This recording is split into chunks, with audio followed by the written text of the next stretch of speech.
Hello, and welcome to the Inspiring Founders Podcast. I'm your host, Michael Ashley, and today we're heading over the hill to talk with Edgar Ceron, Director of the Silicon Valley Small Business Development Center, and Eli Finn, Director of the SpartUp Incubator at San Jose State University.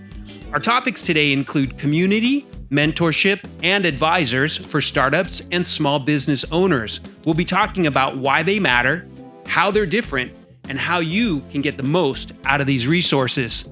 Let's go.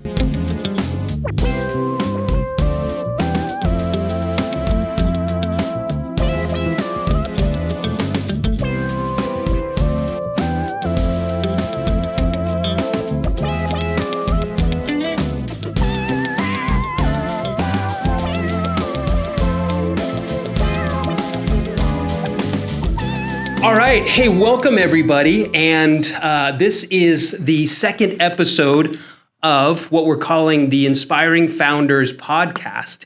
And today we're actually sitting in a conference room at San Jose State University with Edgar Ceron, who is the director of the Silicon Valley Small Business Development Center, and Eli Finn, who is the program manager for the San Jose State University SpartUp Incubator.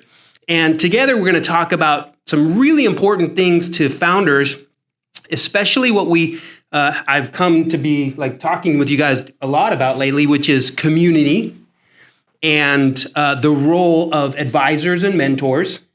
And then finally, we're going to dive into how AI is sort of changing things a little bit. And if there's anything that has come up for you guys on how AI has been influencing this ecosystem. And so we're going to dive in with a couple of introductions first. And so this is really interesting because we have a Zoom video going as well. And during the interview here, we might have people who are asking questions. And so we'll see how that works out. We've never done it this way before, but if you're on the Zoom, thank you for joining us. And if you do have questions, probably don't type them in chat because I can't see them. But if you ask them out loud, I think we'll be able to hear you. So let's start off first with some introductions because I kind of gave sort of the overview of you, but tell everybody sort of why what you do is actually important. Well, hi everyone. My name's Eli. Like Mash said, I'm the SpartUp Incubator program manager here at SJSU. I think there's a lot of reasons that university incubators are important. The number one thing is, it helps people build up a community of people that are like them, have the same interests, have the same problems, which I think we'll probably talk about, but peer learning is huge, and a big reason of why people come to university is that. So I think we're able to help with that. Yeah. Awesome. Thank you. And Edgar? Hello, everyone. My name is Edgar Ceron. I'm the director of the Silicon Valley SBDC, and what we do, we're a nonprofit. What we do is we connect local entrepreneurs in the Santa Clara County area with specialized mentors and advisors to help their businesses reach that next level. Either it be launching your business, forming a legal formation, or raising funds through debt, loans, equity, or government research grants. And we pair entrepreneurs with those advisors to help them to the next level. Our main goal is to make sure that these entrepreneurs actually do reach that next level because overall they help the local economy, right? They raise money, they create jobs, they bring revenue to the local economy, and sort of we all grow together. So that is why the government invests money in you. That's why the government says, hey, we have money to fund the SBA or the SBDC programs because the government really is interested in the economic development. Yes, right? Exactly. We are an economic development vehicle, right? That helps sort of, continue and help make sure that the local regional county sort of is thriving economically. Got it. And kind of the backbone of what you do is the advisor connections. Yes. A lot of our advisors come from different parts of industry, different levels of experience. And that really, to your point, it helps sort of support the entrepreneur community that exists. And it creates a support system that a lot of early stage entrepreneurs, which majority of our clients are early stage, first time founders, need at that stage. That's actually right on topic. We're going to dive into that in a minute because actually I want to talk about sort of the role of an advisor versus a mentor versus like consultants and all these other things that founders run into when they're in this ecosystem. And but before we do that, I want to get into community and kind of the role of community and sort of what community means to each of you. It might be a little bit different. So Eli, I'm going to go back to you. And can you tell me a little bit about sort of first of all, what's your definition of community in this ecosystem? What does it mean to build a community for entrepreneurs? Building, it's kind of multi-level. There's the base community as a whole, which is anybody at San Jose State that's interested in startups. It could be a founder, could be a multi-time founder, could be somebody that's just even considering that this might be an option for them in the future. Got it. And it's giving them the opportunity to connect with each other at events, things that are pretty low pressure, and just really learn from each other and ask people questions. Okay. Just figure things out. Making space. That's kind of what you're saying. Like making space for warm bodies to run into each other. Like that's sort of level one. Yeah, level one is just giving people that really easy opportunity and hopefully fun as well. Got it. And the reasoning, the strategy behind that is just because serendipity happens, and we know like if you put warm bodies in a room, they're going to smash into each other and something might happen. That's kind of is that the strategy there? Yeah, we know that. I mean, the first thing we know is that when you put a bunch of smart people in a room, cool things happen. So we have a bunch of smart university students from business and engineering, and they have conversations, they figure things out. But we also know that startups are really hard when you do it yourself. And that could be as a solo founder, and especially a solo founder and you don't know other founders. So the kind of second extrapolated thing is like, we know that they need people. It's not even a want, it's a need for this genre. How would community be different for the SBDC? Like, is it? It's not the same, or is it? At least at that level. It's similar in the way I sort of define community. It was one word: support. Right? It's having people, individuals, resources, things, whatever. But as long as you feel supported and you don't feel alone, I think that is community, and that's one thing we offer, right? And I guess what makes us a little bit different, like you mentioned earlier, what's a mentor, consultant, advisor, is that I think a consultant, you pay them to actually do the work for you, right? Our individuals, you don't really pay them. They're advisors. I tell entrepreneurs, think of us as your free advisory board, is someone who you can bounce ideas off of, problems that your business is facing.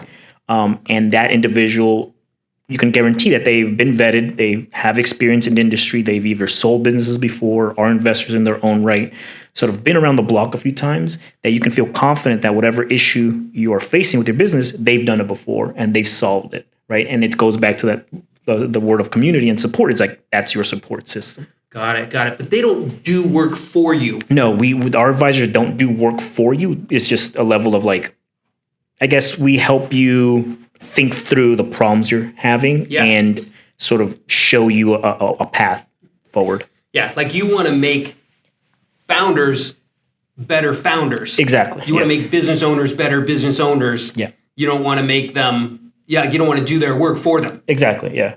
And also refine, whatever issues they're dealing with their business, right? It could be a funding issue. You sit with an advisor, you tell them, look, I'm looking for X amount of funding. They're like, great. What's your pitch like? What's your business plan like? What's your business model? And then it gets the founder to think like, oh, wow, I don't have one, or I need to refine it. And that's what you work through your advisor with. Got it. So in your model, advisors provide support, and that support lets a business owner or a founder feel like they are not alone. Exactly. So they're in a community of some sort, like by being a member of the SBDC. Yes. But your community is a little different. So your community you're talking about is not necessarily based on advising or mentorship or anything, right? What's the difference? How do you see your role differently?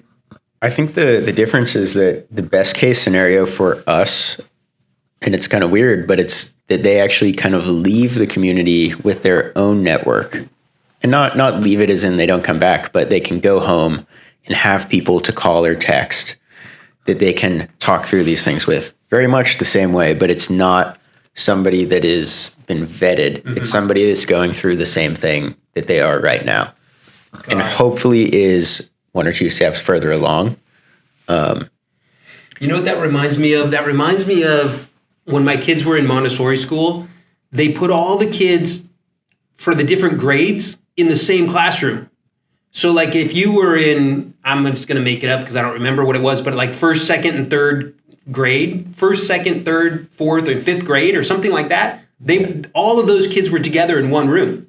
And what they found was that the kids who had learned the stuff were teaching the kids who were learning the stuff and reinforcing what they were learning. And it ended up being this really amazing model that Maria Montessori came up with, where she realized the value of giving back or like being in that group. I think, to share an example about this in the startup world is a founder that I think we all know named Akil. Okay. Was one of our kind of most committed founders. He came to a bunch of events, did our summer intensive program, and always took advantage of all the resources and help we had. But the one thing that kind of really set him up for success and got him customers and paying users was when we connected him with some founders that were in Y Combinator. And they heard his story, it connected with them, and they were like, we think like you're legit, like we'll help you out. You can help us with some things like development wise, but we have a bunch of people that have businesses, have companies in Y Combinator that we can set you up with. And he got paying customers like that. Wow. And after all of the like mentors we connected him with who gave him great advice, but they weren't able to make that really like last mile connection to make the real world thing happen. So what stories do you have, Edgar, around advisors making a difference like this? So one of the things that I was talking with a founder named Saul Lippman yesterday was his idea of a mentor was somebody who could make connections, not somebody who was like teaching you how to do stuff. And I thought that was such a really great differentiator because oftentimes mentors feel like, hey, I've got all this experience. I'm supposed to go and tell other people how to do it or how to avoid doing, the problems I had. But his take was like, the advisors make connections and put people together, or the mentors do, or whatever. So like in your world, how often do your advisors, do you have any mentors at all, or is it just all advisors? It's all advisors, yeah. Okay. All advisors. And what would you do if someone said, hey, I want to be a mentor? Would you say like, go join an incubator? Yeah. Unfortunately, I would sort of tell them to, we're not the place for them, right? Because as much as I would want mentors as well as advisors in our organization, it's the model's not there because it's government funding and it has to be sort of delicate on how we bring people on board and whatnot. But I think one differentiation too between us and other organizations too that people should know is that as long as you're in business, you always have your advisor available. The SBDC is always going to be there to support you, right? You may have one iteration of your business 2-3 years from now. It may change, it may pivot, right? And you could still count on the SBDC, your advisors, to actually be there. That's why I tell people, think of us as your free advisory board, right? We're always going to be with you when you need us. Okay, got it. And so to become an advisor is actually not easy, right? I mean, they have to be an expert in some area? Usually a lot of the advisors that we have their own business in the sense of either they're a consultant in their own right, they're involved with their local business communities, they're investors, they've had successful exits. We really focus on those individuals who've, like I said, who've done it before, who've had exits, who've been around the block a few times, who may not be retired, but almost there, right? Mm-hmm. We still want to make sure that their networks are still fresh, especially here in Silicon Valley. I mean, you retire 3 months later, you're sort of, your connections probably run dry. So we want to make sure that our advisors are still active in industry to some extent. Yeah. And so do your advisors connect people to other people? Is that part of kind of what they do? Sometimes. What I tell clients too, I'm like, use us. How can I say this? Is the way you approach your advisor and facilitate that relationship and foster that relationship it can go beyond just advising, right? I've seen individuals that they've worked with their advisor for 3 years, and then they bring the advisor on board as an employee or as a private investor. I've seen that a lot, actually, right? So that happens, and I tell entrepreneurs like, yeah, great, but also it's on you on how you want that relationship to work, right? Yep. You could see us as just transactional. I'll come to you when I need you, or you could really build that relationship, and then the advisor starts to open up their networks, right? Tries to see like, oh yes, this person has potential. They're coachable. They're a great entrepreneur. Let me connect them to other pieces where. There's one element of that though that I want to clarify, because I do remember learning about the SBDC and the advisors, and one of the things is that as a small business myself, going to the SBDC, you made sure that I knew that the advisor was there for me. There was no conflict of interest, and that advisors weren't actually even allowed to work for me. Like they actually cannot. I can't hire them to do stuff until like maybe somewhere down the line when they go, okay, I'm not your advisor anymore. I'm not, or something like that, right? Like explain this relationship, because I know that founders and young people often are taken advantage of, and the SBDC is a safe place where you can go and know that these advisors are experts and they're not going to take advantage of you. Yeah, exactly. And I mean, especially in Silicon Valley, right? There's, they're called sharks for a reason, right? And then a lot of people, especially in Silicon Valley, a lot of people will promise you something, connections, mentoring, being your advisor, but obviously for a percentage of your company or a fee that you may not be at a position where you could afford. That's where the SBDC comes in, right? Where it's, like I mentioned, it's all free, no cost. But to your question is, the advisors are there to work for you. They're not supposed to solicit their business to you. They're not, it's up to like I just said, it's up to the entrepreneur to decide, yes, I like this individual. I see a lot of value in them joining my team. Then the entrepreneur actually makes a decision. They contact me. They say, oh, I would like to hire XYZ advisor on my team, or give them some sort of compensation for continuing to work or actually be a consultant for me. And then we sort of separate that connection, right? Got it. That makes a lot of sense. That's really powerful. So on your side of the street, almost literally, or whatever, the table, the SBDC has this program where founders and small businesses can go in, they can get expert advice. It's no charge to the founder because the government actually pays for these advisors to do the work, and they can give really great advice and sometimes can connect you to their networks and that kind of stuff. Now, on your side, though, you don't have paid advisors at all, correct? It's all volunteer. It's all mentors. Is that correct? Yeah. And why is that? Well, we don't have money to pay people. Okay. So the people that end up being mentors, we couldn't afford to pay what their rate is. So we rely on them being a good person that is either connected in San Jose with San Jose State in some way, or is, just a helpful community member that says, I actually like doing this. And students need help. So I want to help them. And they offer their services. Sometimes are, can be hundreds of dollars an hour to us for free. And to kind of, we have a mentor code of conduct that people agree to when they sign up to be a mentor. But we also work with the students that are being mentored to kind of let them know what a healthy mentor relationship looks like. A lot of these students, it's their first time kind of having a professional meeting with somebody that's, an expert in a field or is much further along in a career than them. So we talk with them really heavily before on like how to use this successfully, like what to come prepared with. You don't want to come and just say, hi, I need help.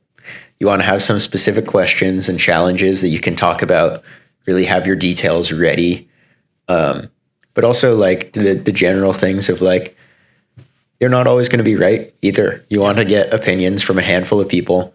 You want to have your kind of line somewhere where it's like, no, actually, this is my business. I want to do it this way. So like take all the feedback in, but, draw the line somewhere. Yeah. And I think working with them beforehand and during has really helped with that. Yeah. That reminds me of another organization I worked with called the Venture Mentoring Team. And they were the ones who enlightened me to team mentoring. And I totally agree because, in my own career, I've had situations where I got advice from somebody, a person, and it turned out to not really be great advice, but I mean, it affected years of my life.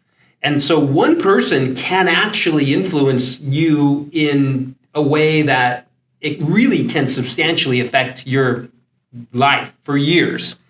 And so the venture mentoring team had this policy where you have to have at least 2 mentors in the room at every time. And then you can have up to 5 or 6, depending on how many people want to be in it. So what you got something on that? What are you going to say? Well, I was going to say thank you to you. I forgot to mention this, we have a connection with the VMT, the venture mentoring team, that we actually use to help with our startups. And like part of that is the group mentorship thing and getting feedback from 5, 6, 7 people all at once, giving a pitch. It's actually really interesting. We had them judge some of our summer intensive teams on the first day. So it was kind of the worst pitch that they were going to give. And we actually saw kind of in action some mentors disagreeing, and not in a bad way, but like they're talking to each other about, maybe that does make sense. And it's cool to see different people they actually have people from all over the world giving feedback that applies to different customers, and it's super cool to see. That's awesome. That's really cool. And I love the stories. So let's get into some stories.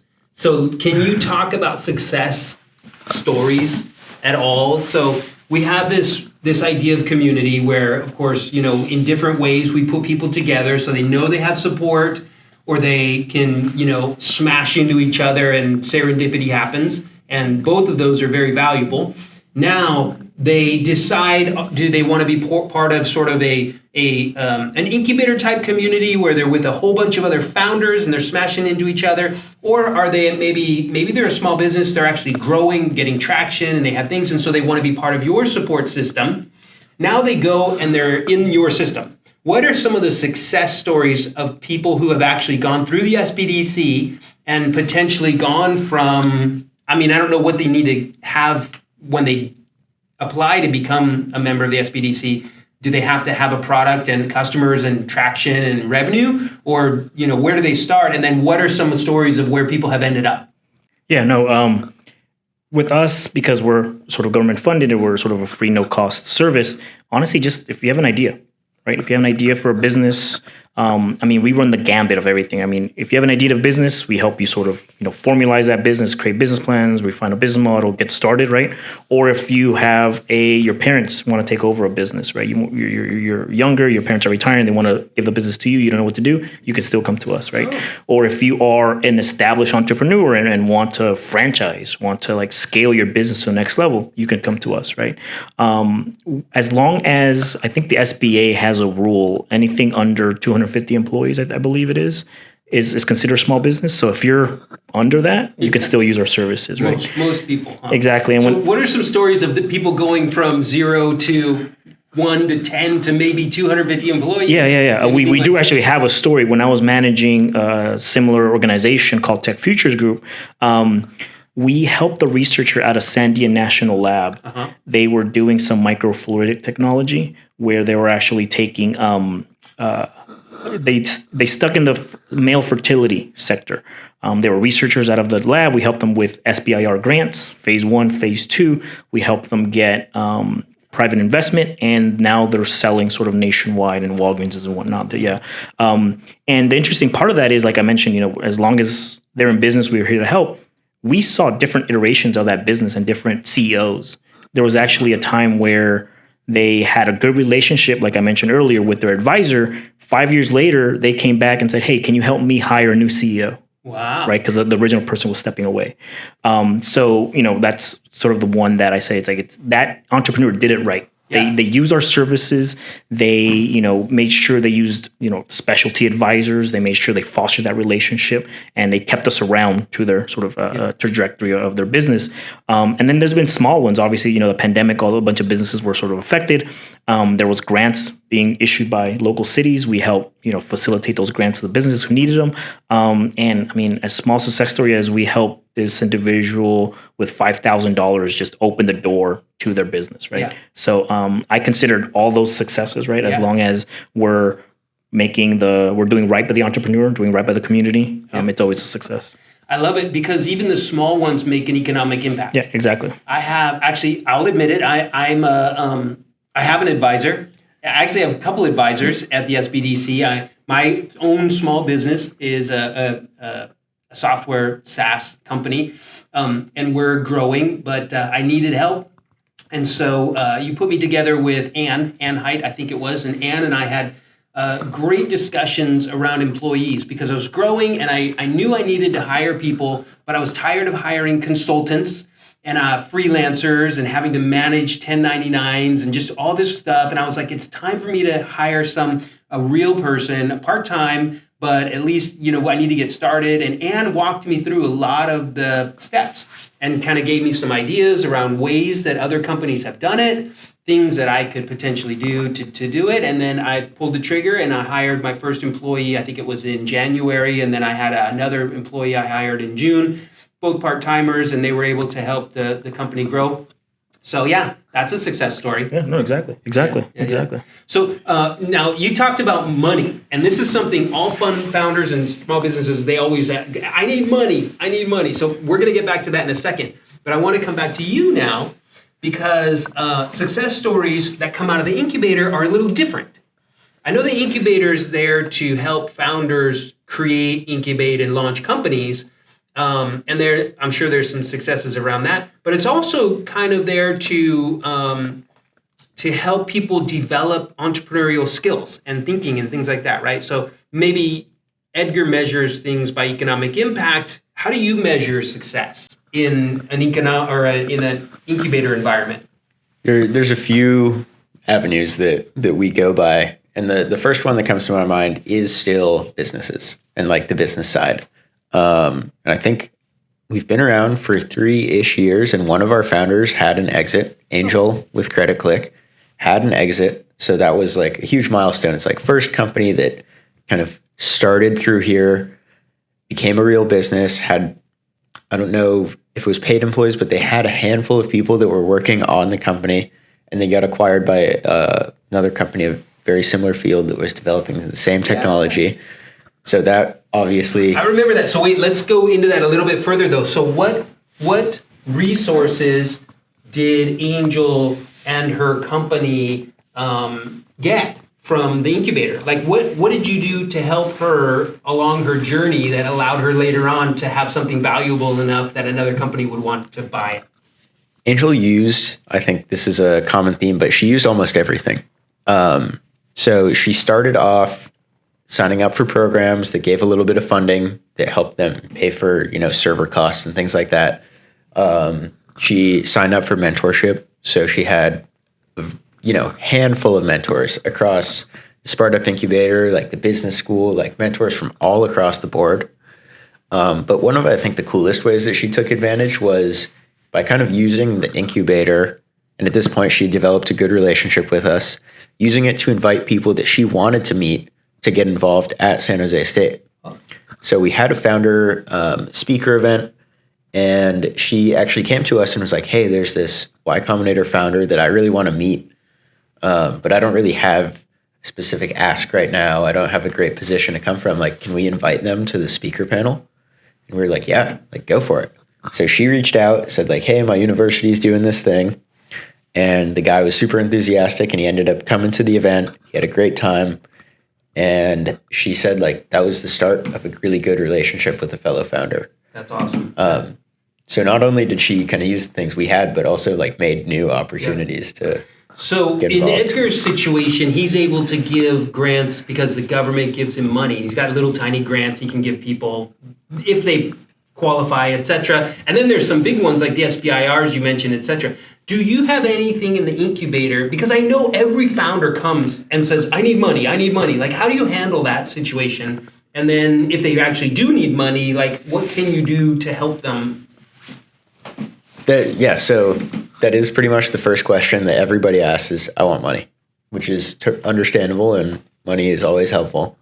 If somebody genuinely does need money and is at the position where money would solve a problem that they're experiencing and have defined, and adding money to it somewhere would solve that problem, we have some programs that grant capital, very small amount, but we also have access to a really good network of competitions that people can sign up for, and there's kind of something happening all the time between a competition or hackathon that you can go to and win somewhere between $500 and $2,000 or $3,000 to take home, and it's completely non-dilutive.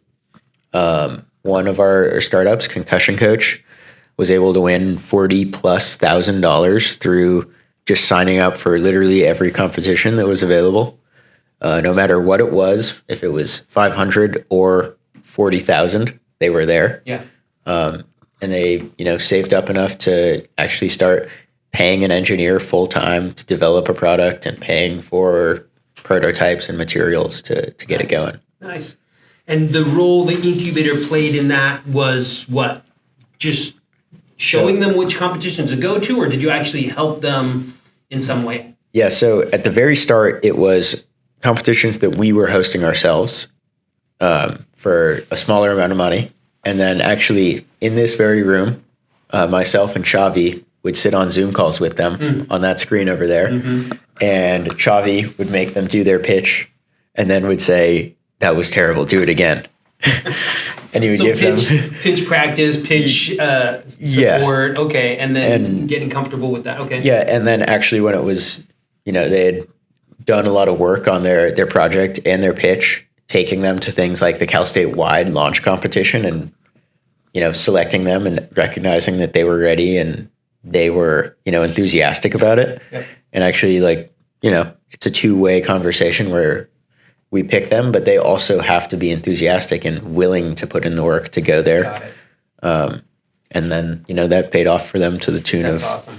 That's fantastic. Let's get back to what you talked about earlier, because I don't think a lot of people know what SBIR is. Now, I know I'm kind of getting off topic. I know we're going to do community advisors and mentors, but I think we kind of covered that and sort of how it's different between different groups and the value of these things in different ways. But you mentioned SBIRs and government grants and things like that. How's that different from, like, when they go to the SBDC, you don't tell them, I'm going to get you a venture capitalist to give you money. You actually have a sort of a different route for getting people money. Is that right?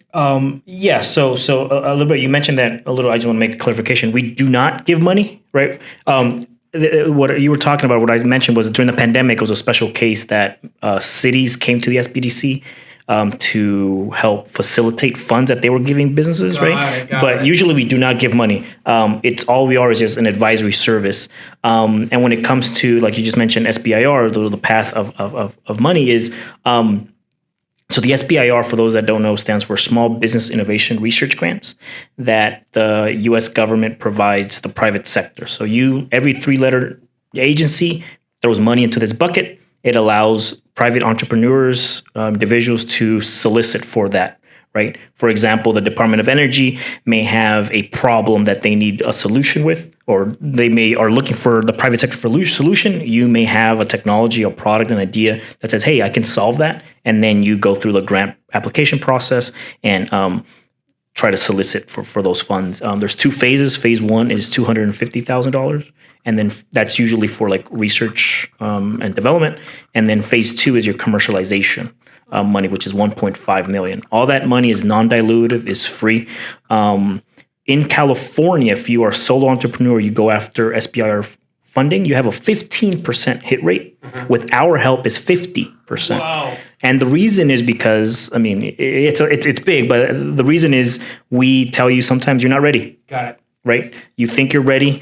You may not be ready. We say, "Hey, look, go do XYZ first and come back." Or sometimes your application may not be up to the standards of that agency. So we'll say, "Hey, look, fix the margins on your application. You're using the wrong font, right? More and more pictures, this and that." And then that sort of prepares you for success. So that's actually the role of a really good advisor. Exactly. Is to not always tell you, "Hey, this is so good. You're so amazing. Good job. Keep going." Yeah. It's to say, "You know what? If you really want to be successful, you need to do some work. You Yeah. need to change this, that, or the other. And then by being a good advisor, then you can improve your success rates. Yeah, exactly. And, every entrepreneur, yes, they want money, they want funding, but sometimes, not all entrepreneurs are ready for funding, right? Every institution has their own sort of standard of when they could start considering you for funding, right? Either a bank, either grant programs, even investors, right? You have to be sort of ready to receive those funds, or at least be a high potential client, and we'll prepare you to be that high potential client and be prepared to receive those funds. Yeah.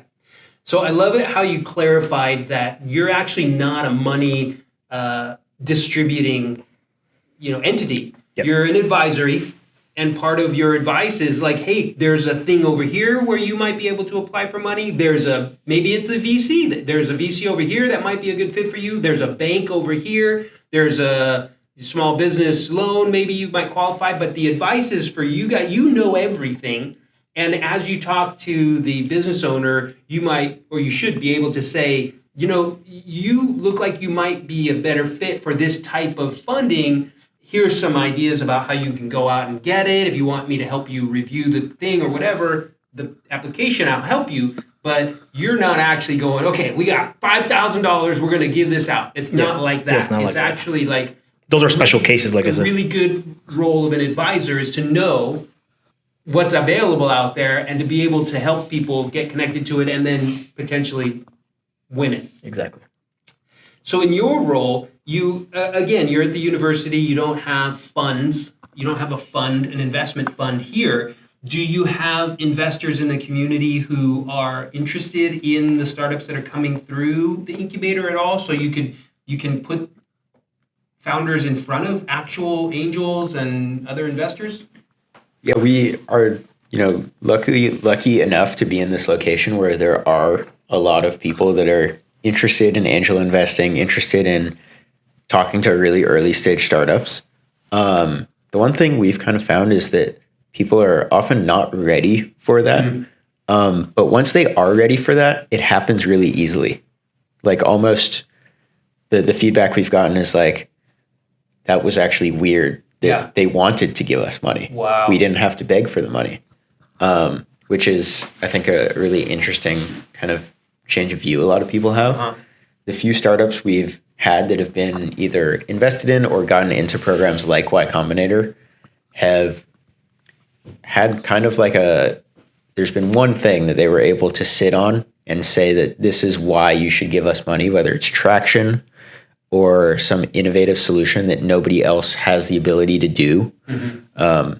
But when you're at the earliest stage and you don't have something like that yet, you're in a really bad position to look for money, and it's almost a negative to be put in front of investors that are going to tear you apart, most likely. And in that phase, the investor's actually just trying to learn as much as they can. They're not really going to give you money. So what I hear you saying is that early stage founders often come to the table with three things. Either they have an idea that they think is great, or they actually have some intellectual property, some innovation that they've created that is great, or they have traction, which actually shows that they have customers who want to buy what they have. Those three things are important. Most of the early stage founders who want money come in at the idea stage and they think, I've got such a great idea, you should give me money. Yeah. And that's the hardest place to get money. If you don't have a background or any kind of history or experience, like people are like, why anyone can come up with it. But the innovation side and the traction side are critical, right? Yeah. So, go ahead. I was just going to say, like, the most common question or the way you can think about it is like, why me and why now? And if you can't answer those, like, having a good idea isn't necessarily answering either of those. Well, what if the answer is like, why me? Well, I'm kind of handsome. Why now? I'm not getting any younger. Are those legit answers? It depends on the investor, but probably not. Hey, speaking of investors, guys, we're going to shift to the Zoom call because Tessa's on the call. Tessa's an investor. Is actually building a fund. Michael's on the call. I think there's some other people on the call. I can't see them because the cameras aren't on. But let's go to questions real quick. Let's just see. Do you guys have any questions for Edgar or Eli or myself? we were initially trying to talk about the role of community advisors and mentors, but if you have other questions that are related to what we've been talking about, let's hear what you got.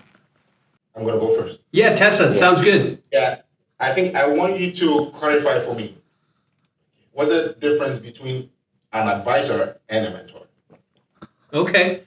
I think you guys could you want to take a stab at it? I've got a stab to take. And Okay. From my perspective, an advisor is someone that's going to give you very actionable advice that is like, do this. Or this needs to be done. Sometimes it's not even subjective, it's a fact. Like you have to fill out this legal form to be able to sell in California. A mentor is someone that I think will come in kind of early and look at the very overview, tell you kind of what looks good, maybe what you should think about more, but is very like high level. And also is there to be along for this ride, like on a more personal level, maybe. No, and I completely agree. Like that's why I say we're advisors, not mentors or consultants, because an advisor, like I said, they've been through it. They filled out those same forms that you need to fill out, right? They know the path that you need to take. Well, like Eli said, the mentor sort of sees like, oh yeah, I know where you're trying to get to, and sort of it's a slow process. And like you said, they make that more personal connection, right? But yeah, advisors give more actionable advice. All right, you guys, we're going to wrap it up. I want to thank you so much for being on the podcast. This is an experiment. We're trying it out. I bought this mobile podcasting setup, and I'm traveling all over the Bay Area and interviewing people. So if you have founders who would be a good person for me to interview, please connect them to me. And Tessa and Michael and everyone out there in Zoom land, if you have founders, inspiring founders who you think would be great to have on this podcast, connect them to me, and we'll try and do these interviews with them. And I just want to share what we do here with everyone, because oftentimes people just don't get this deep of a discussion about what we do and how important it is for the ecosystem. So thank you so much. No, thank you for having us. This is great. Yeah. All right. Right on, guys. Thanks, guys. Bye. See you. Folks. Bye.